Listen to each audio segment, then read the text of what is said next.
my very good friend Jonathan Philistine, all the way from Israel. So he has some updates that he would like to share. Jonathan, thank you so much for joining me. So right now, how far are you from Gaza? I think you said 45 minutes or hour.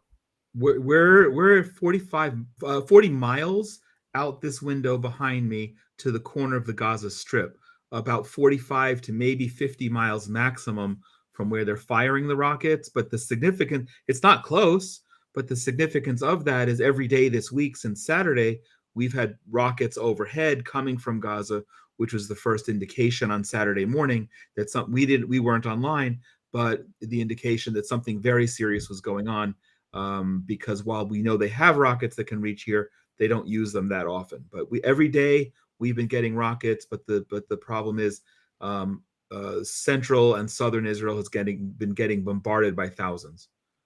Yes.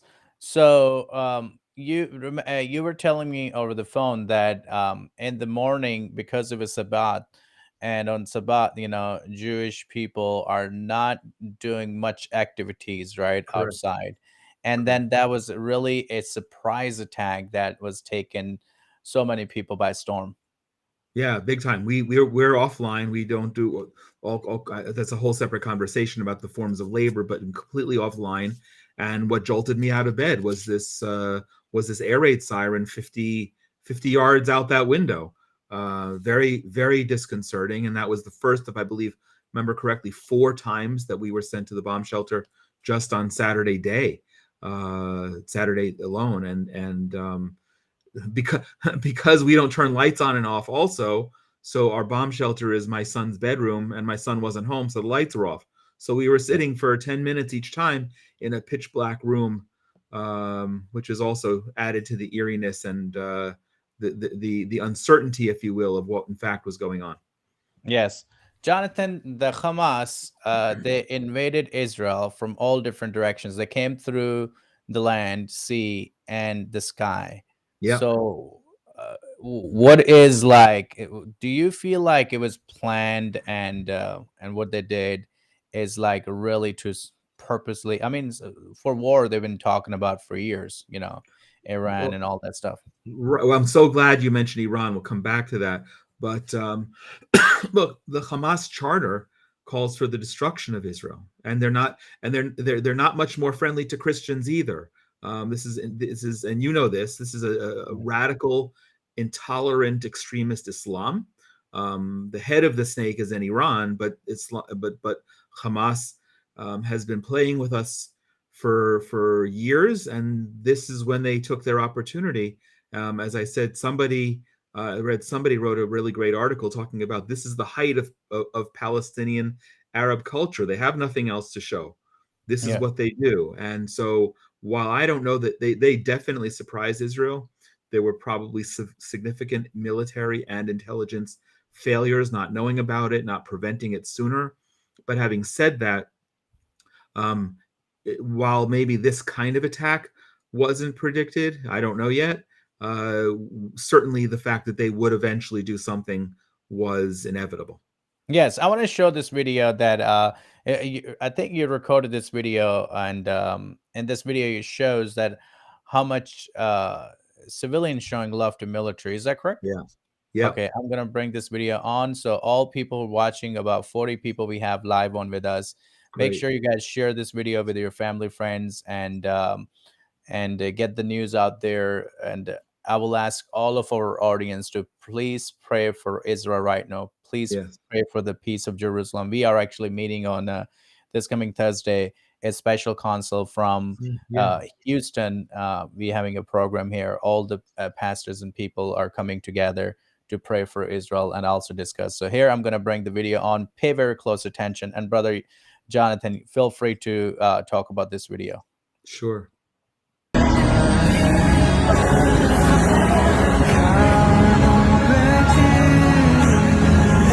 So what we're seeing here are average Israeli citizens. It's intuitive that all of these military vehicles are going south toward Gaza, and you're seeing average Israeli citizens who brought out picnic tables and food and drinks and flags and are celebrating, not celebrating our soldiers, well, celebrating the soldiers, not the war, but we love them. And while we're seeing this, things like this are happening all over the country right now.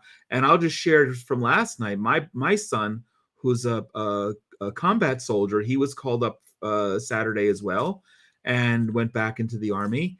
My son arrived in a community, I'm not going to say where, yesterday, and complete strangers welcoming the soldiers with open arms.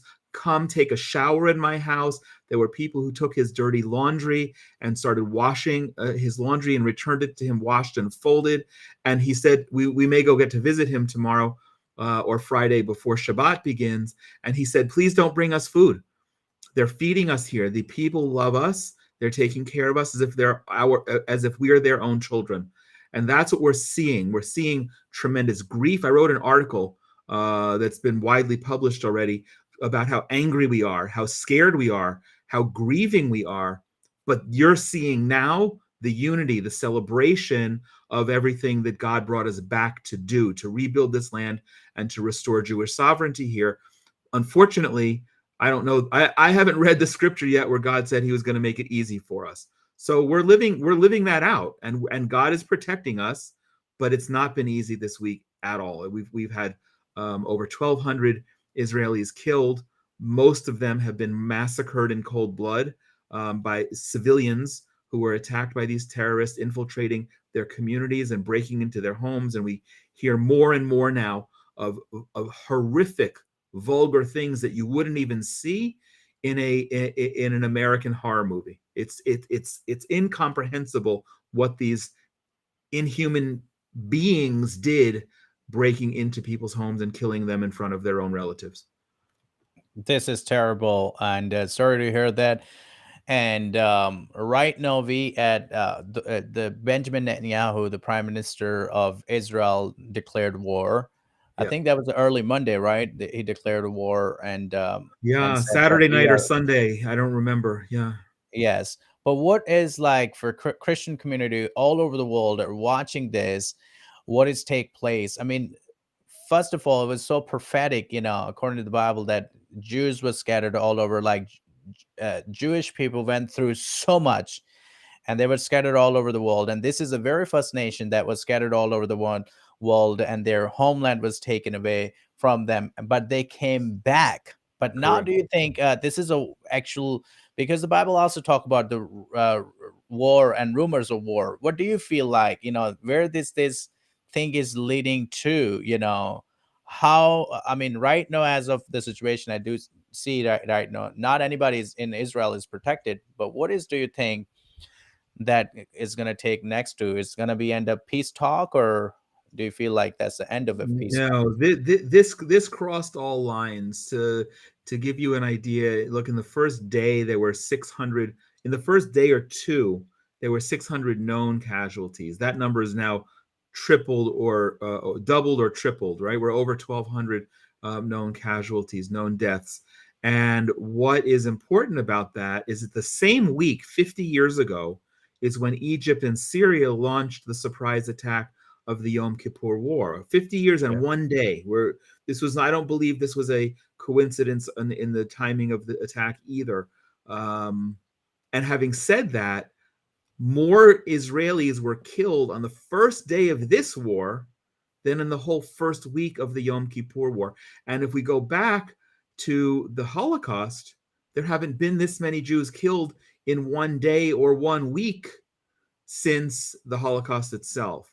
So we're seeing this vile, evil, godless Islam that just seeks to obliterate Israel and kill us, and do so without any. I mean, it's redundant to say that, without any sense of humanity.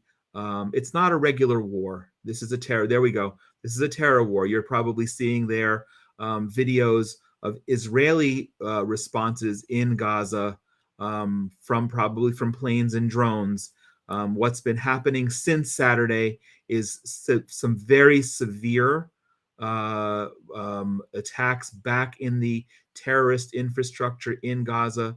The pictures are punishing, but that, honestly, that's exactly what needs to happen right now. We need to root out all possibility that Hamas will be able to continue to fight us, eliminate their leaders. And the most important thing, and I really want everyone watching this to pay attention, I do believe this is going to get worse before it gets better.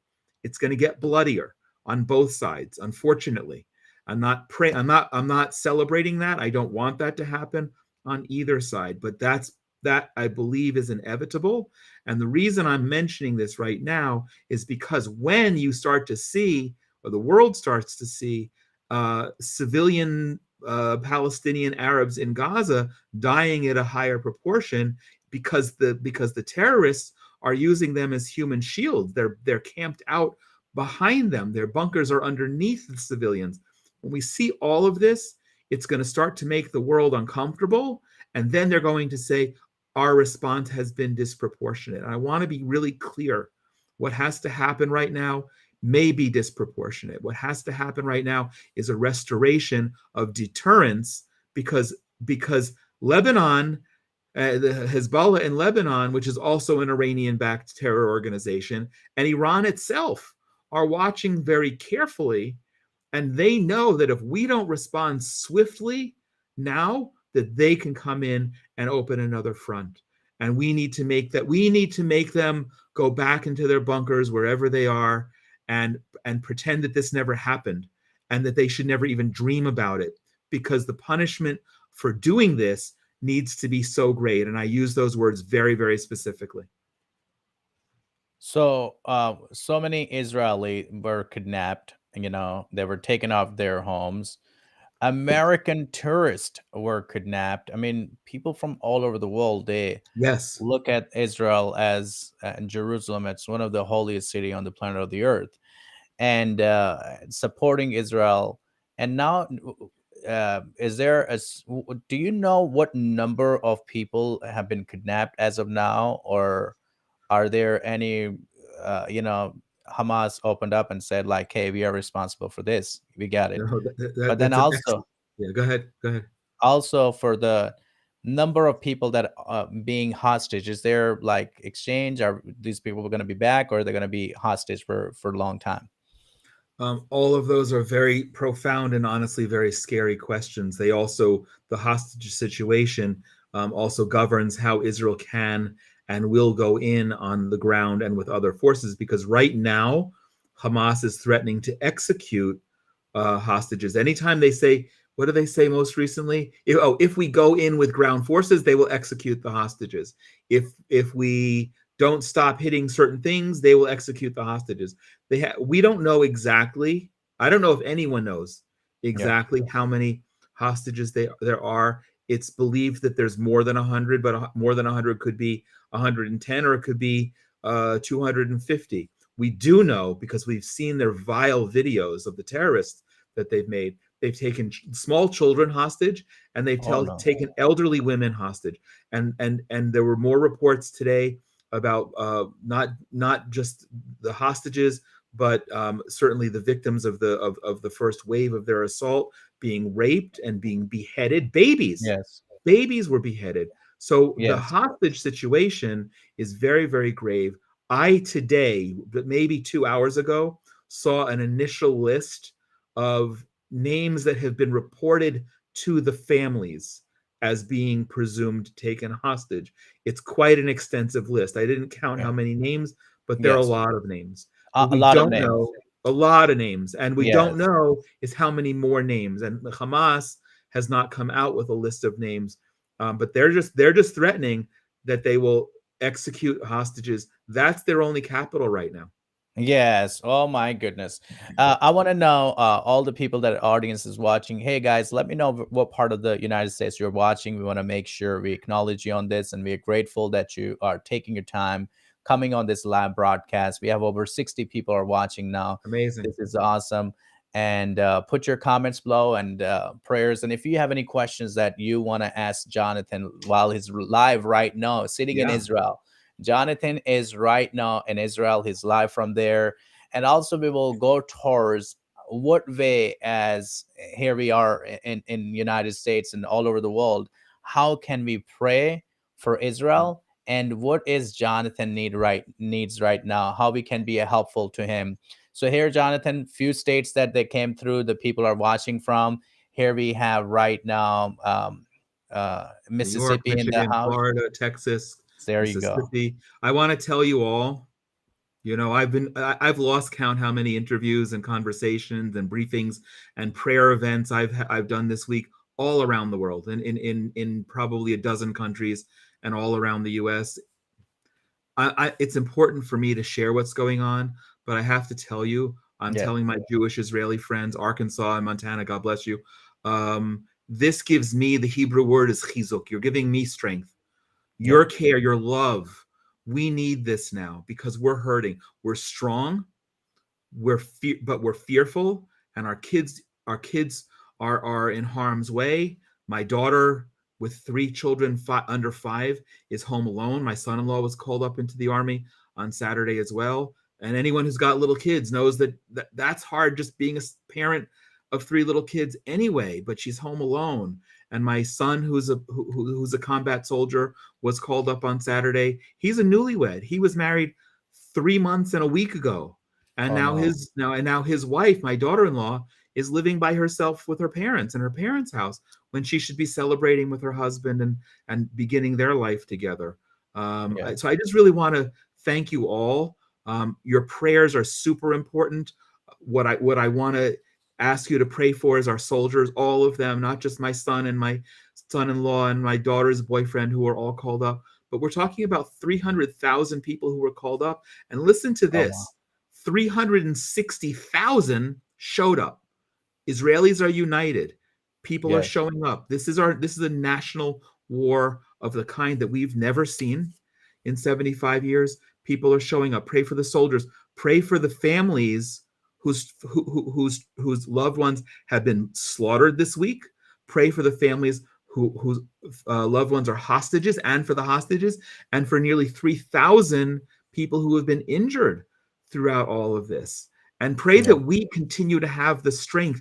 I share this all day long with my Jewish Israeli friends. How many Christians who are out there who love us unconditionally, who are praying for us. And I'm going to take a recording of this to show to my friends, to show all of you, Annie and Charlie and Charles and Annie again. Everybody, thank you so much. We need this. We need Yes. your prayers, and we covet them. Yes, absolutely. So, what is, Benjamin Netanyahu? Any update recent happened that you're seeing and being broadcast in Israel? What is the next step? I mean, right now, all the, I mean, army and everybody is, regardless of the political party, everybody's united in Israel, right? And they're Well, in it, fighting against it. What's the next step? not only is everyone united, but we connected this evening, now my time, because I sent you pictures of it seemed like it was a false alarm, but an attack on the north of Israel, and that looked horrifying, and that was going on for about an hour with possible aircraft. The reason I mention it is that affects many Israeli Arabs. So I was in touch with some of my Christian Arab friends, making sure that they were okay. And I live in a place that people think is supposed to be dangerous, known pejoratively as the West Bank. We're Hmm. living relatively safe here. Yeah. So the Netanyahu government has just gone through an important transformation. Benny Gantz, National Unity Party, has just joined the government as an emergency wartime government. That's real important because Benny Gantz and another member of his political party are both retired generals and retired chief of staff of the military. And now there's a war cabinet, and I feel real confident that we'll have that the unity that we're seeing, that you saw in that video on a civilian basis, is trickling up to our government, and we have good people heading the government and understanding the importance of not just the urgency to respond forcefully, but how to respond forcefully. Yes. So Let that's me real ask important. you, this is very important questions. What it means for Jewish people prophetically, this war. Is there any spiritual insight on that? What do you? You know, we don't have to scratch too far to look at prophecies. Yes. I'm not one typically who looks in and reads stuff, but we talk. They're prophecies of a major war. I was speaking with somebody recently who said who made a very compelling case That major war happened already. That was the Holocaust, when a Yeah. third of our people were massacred, and that we're in now in this pre-messianic period. And then we differ on the nature of who the Messiah is, or whether he's been here or not, and that's fine. And I love having those conversations with my Christian friends, but that's incidental. We're still praying for the Messiah to come, and we are in that pre-messianic time, end times, however we want to call it. I don't Yeah. know. I Yeah. will. I can't. I was going to share something that I probably can't from a Yes. security perspective. Yes. So when it comes to, like anytime when Israel was attacked, it's because, there yes, some sin happened, or God was Um, like, you know, like Joshua lost the battle and then he won many battles. But anytime when far away going Israel from God, things happen. Do you feel something is like that is happening, or it's like, you know, that's real hard for me to say. It's hard say, for yeah, me to imagine that there was something that God did or allowed that yeah, that caused the Holocaust, or that's caused us to now in the 75 years of the history of Israel to have lost nearly 30,000 people in war and terror. yes. Um, So since Yom Kippur, I think this is one of the tough battle, right? Israel is in right now, 50 Yeah, years. I was here in 19 I didn't live here. I wasn't a citizen yet, but I Yes. lived here in the summer of 82, the first Lebanon war. That was pretty harsh, but the country, they didn't have the rockets and the reach then.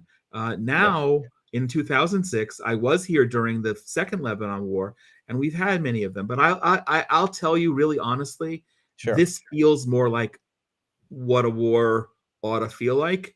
The roads are empty, the malls are open but vacant, and stores aren't even opening. Friends of mine, Christian friends, came to visit yesterday, talking about projects that we're raising money for to support Israelis together, Jews and Christians together, which is such a blessing. And their office is near the central bus station in Jerusalem. They said the central bus station looks like a ghost town now. So Yeah. it does feel different than it's ever felt for me in the decades that I'm living here. Yes.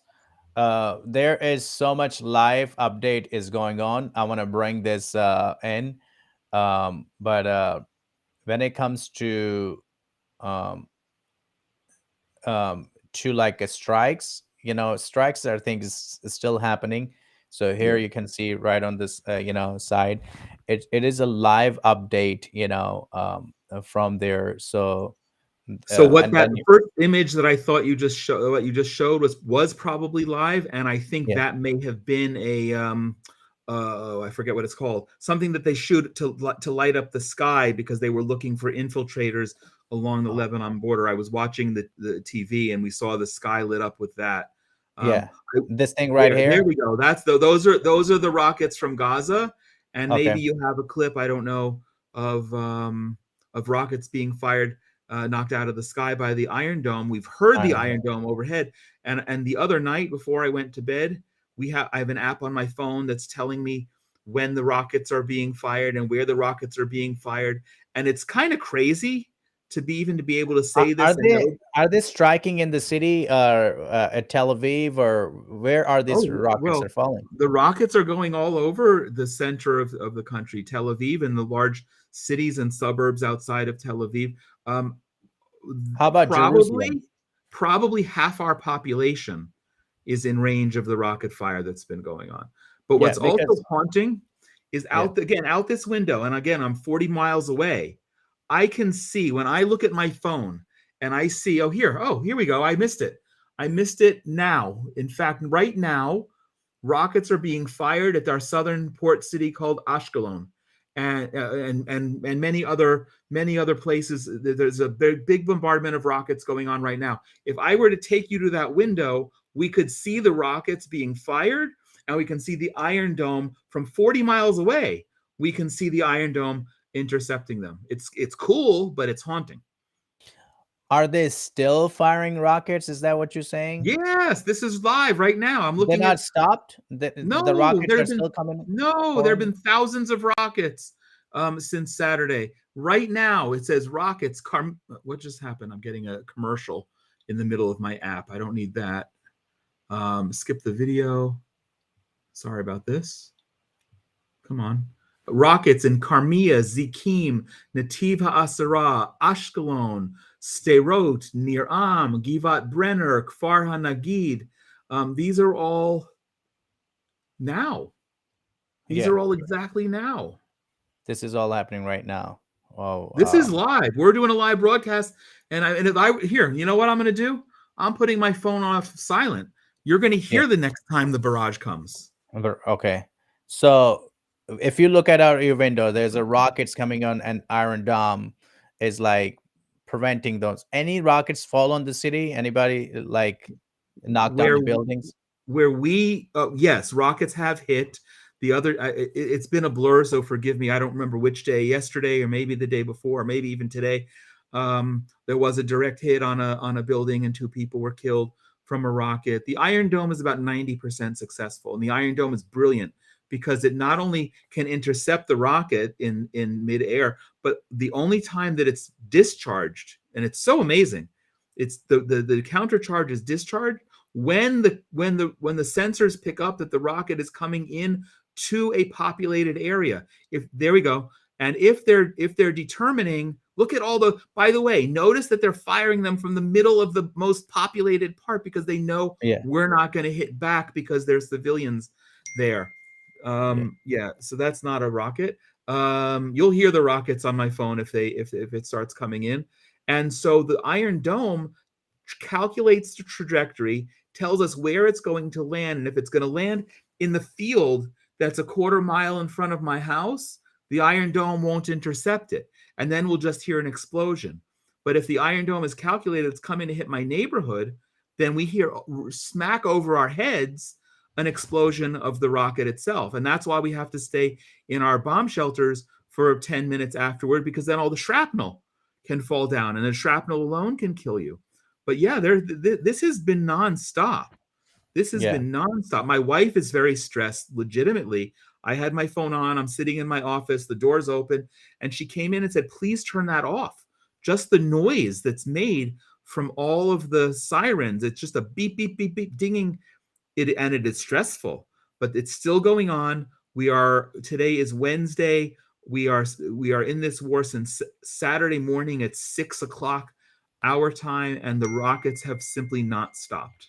So Israel, if you look at the Israeli map, you see that there is how many nations? Jordan, right, bordered with Israel. Correct. Egypt is Yes. bordered with Israel, and Yes. then also you look at Lebanon and Syria. Lebanon and Syria is also bordered with Israel. Yeah, Syria, we share a border up on the Golan Heights, and we have this, not for a political conversation now, but we have this, we have the border, so to speak, with what people call pejoratively the West Bank, Judea and Samaria, that is known as the Green Line, and Gaza. Gaza is a separate entity. There's a border. It's a demarcated legal international border, and that's how this all started on Saturday morning, because they broke through the border with thousands of people and bulldozers. Oh my goodness, this is ridiculous. And I mean, Israel, I'm telling you, is a pretty very important nation. And here I pulled up the map, There if you you go. can look Good. at it. So if you look at the map, there we go, Jordan, and then there we go, Lebanon, and there is Here we go. You listening? Yes, You I'm hear it? listening. Yes. What is that right now? That's the Red Alert app. Anyone who wants to be stressed out like the rest of us can get the Red Alert app on their phone and know when we're getting bombarded. And now we're hearing that rockets are being fired to a community that I'm not familiar with called Mifalsim. Yeah. That was just one attack. It may be a standalone, or we may just be getting warmed up for a whole large barrage of them. Yes. So a lot of the things are what's the Hamas or other organization occupied the West, right? West Bank, is that where No, they Hamas is in control of Gaza. There was Gaza? after Israel withdrew from Gaza in 2005, Hamas destroyed their own. Here we go. Here it is again. Yeah, they're firing a lot of rockets now. And it's distracting. You can imagine this is how we're living our life these days, which is why my wife is correct to tell me to shut it off.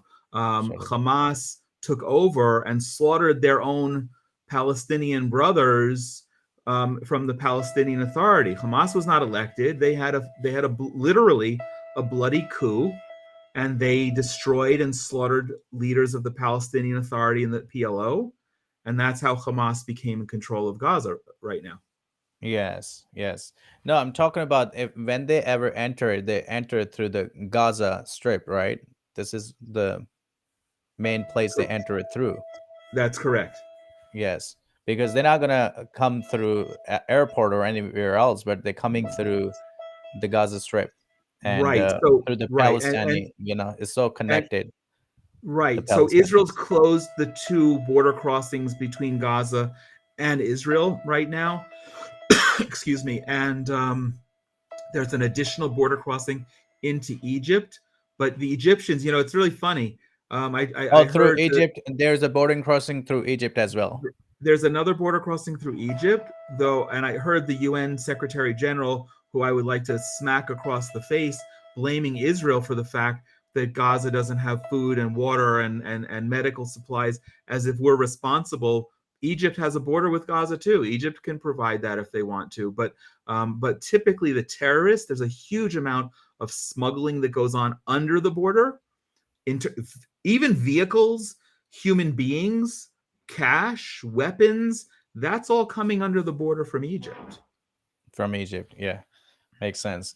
How can Jonathan, people help you? To help Israel and the local streets and the Israeli people. Yeah, thank you for asking that. Before I forget, because I do want to answer that, anyone who Sure. anyone who wants to reach out and get to know more about what we do at the Genesis 123 Foundation can go to our website, genesis123.co, and use that also to contact me directly, especially if you'd be interested in joining. We're doing a fabulous webinar briefing tomorrow, right around, no, in an hour from now, right around this time, called fighting an ethical war against an unethical enemy. It's going to be very interesting. But what we've done now, we've set up an emergency campaign. And in order to anyone can donate there. The unique link for that is love.genesis123.co. That's love.genesis123.co. And people, when they donate, also have the opportunity to send their prayers and words of support and encouragement to our soldiers and to civilians. And I'm going to print them widely and I'm going to distribute them everywhere I go. And what we're doing with that are three main things.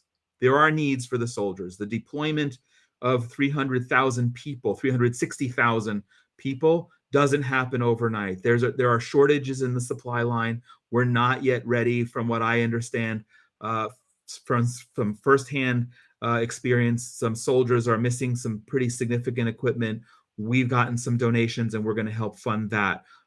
If we need to, we're going to be providing them food. We're going to be providing them clean socks and underwear and hygienic supplies, and even something as simple as this, a little power pack for their phones, because they're out. Once they go out into the field or into battle, they have no way of keeping their phones charged to be in touch with their families, and that's real important for everybody. So that's one of the items. Two, I don't know if you can pull up the video of it, but we're providing civilian security kits to these outlying communities. These are not military, but they are providing security and other kinds of equipment for the security officers in these outlying communities, equipment that could have saved a lot of lives this week. And those are expensive. Those are about 50. Shalom, friends. This is me providing that one of those big, it's a very big, heavy backpack filled with, well, $1,500 worth of equipment. And it's quite amazing. Let's just let it roll while I talk about that. So we want to get as much of those as possible. And the other thing, and I might get kind of emotional on this, it breaks my heart what's happening with our kids. there's a Sderot is the city that's closest to the Gaza border, that's been bombarded for now most of the last 20 years, and the children growing up there don't know anything other than life under bombardment. And like in any society, whether in Houston or anywhere in the world, or anywhere that anyone watching from, there are at-risk kids. There are parents who don't have the means, not just financially, the psychological means, the emotional needs to meet their kids' needs, and to protect them. And that's a parent's main job. So these at-risk children, look at that kit, all that stuff that's in there, medical supplies, bullhorn. There's even, you're going to see in a moment, even a stretcher that folds up into the palm of your hand. It's great stuff.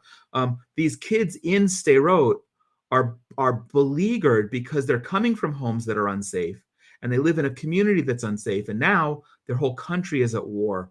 So we've been providing funding to a particular institution there that helps these kids, and I know they do amazing work, and I know that the work that they do is going to be needed for the long term. So I'm hoping that we get a lot of money that I can give to them and say, listen, here's a year's worth of therapy for your whole group of kids, or whatever you need. We need to bless them. We need to support them. We need to empower and strengthen these kids. But I'll tell you what's so concerning to me is that I've attempted to be in touch with people from the organization in Sderot this week a couple of times. They're not responding, and I don't know if that means something really bad is happening to them or their families. I don't know, but it frightens me to no end. And I see you're showing my website now. Yeah, that's genesis123.co. Thank you for showing that. Please, if you're making a donation, friends, please use the link love.genesis123.co, not the donate page, only because that's how I know that I'm going to distinguish the funds for this war emergency. Okay, you can donate anytime, but right now our focus is on getting all of the resources to these emergency scenarios that are short-term, immediate and short-term, and we've already begun thinking long-term. Awesome. That's great. Well, thank you, Jonathan. I appreciate it. I am getting ready for our next special update with also my guest, Jonathan Kahn. I want to encourage everyone to stay on, guys. I'm going to come on with Jonathan Kahn. It's a Jonathan Philistine is right now with us from Israel. So Jonathan is going to be on. But awesome. Make sure you check out Jonathan Philistine. The name that you see on the screen, that's his name on the Facebook as well, and reach out to him. Jonathan and I have been connected. I think it's been like a couple of years now. Couple of years. You know what? You know when it was? The last time I saw you recently, more recently. The first time I came to you in Houston, it was a day. I don't even know if I told you this. Just before we went on air and I shut off my phone, I got a text message from my wife, she said, "Did you hear what happened?" And no, I didn't hear what happened. I was in Houston. I didn't know what was going on. That day, I have to tell you this story. That day was a horrific terrorist attack that took place just outside of Tel Aviv. 4 people were killed, including a Christian Israeli Arab policeman whose family I went to visit the following Sunday. I think we met on a Wednesday. I came home on Thursday, and Sunday I was up in the Galilee where the family lives. I contacted them today. We become very good friends, and for another conversation, we, as the Genesis 123 Foundation, me, Jonathan Feldstein, as an Orthodox Jew, we are going to be doing a project in memory of Amir Khoury, who was an Israeli Christian Arab hero who gave his life while protecting other people. So yeah, that was a very haunting day for me. I don't know if because then we went out for lunch afterward, and I don't remember if I was all there because of the terror attack. But anyway, thank you for hosting me. Thank you for giving me this opportunity.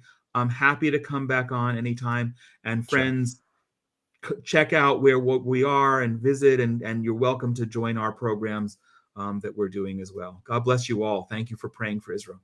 Absolutely. Thank you, Jonathan. And guys, stay in tune.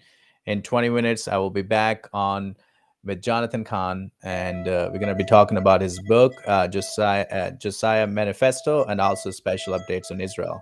So yeah, this is the phone right now. It's buzzing right now because of the rockets are coming. But continue pray for Okay. Israel. Put your request right below. Anybody wants to reach out to Jonathan, please reach out. Thank you so much. Have a beautiful day, guys. Thank you. Take care. God